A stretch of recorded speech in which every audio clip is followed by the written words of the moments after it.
मेरे सिंधी कौम के मेरे प्यारे बहनों भाइयों, मेरी सिंधी कौम के मेरे प्यारे बहनों भाइयों, चंद बातें मैं आपके साथ शेयर करता हूँ, थोड़ा ध्यान दीजिएगा।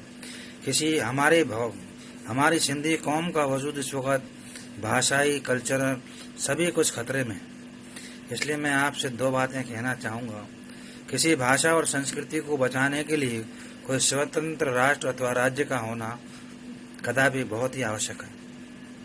हमको हमारी सांस्कृतिक विरासत हमको ही बचाना है, कोई दूसरा बचाने नहीं आएगा। हमको हमारी सांस्कृतिक विरासत हमको ही बचाना है, तो यहाँ तो हम अपने मादरे वतन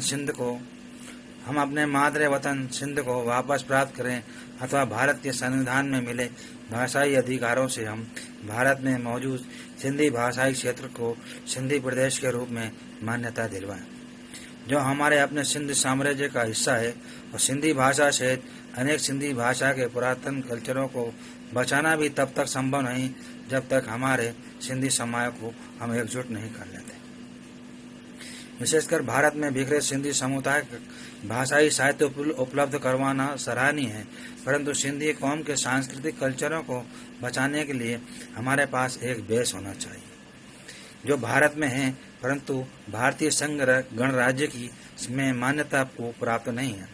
यदि भारत सरकार भारत में मौजूद सिंधी कौम के पुरातन भाषाई क्षेत्र को सिंधी प्रदेश के रूप में मान्यता देती है, तो हम हमारी सिंधी कौम की सांस्कृतिक विरासतों को बचा सकते हैं, उनका विकास कर सकते हैं।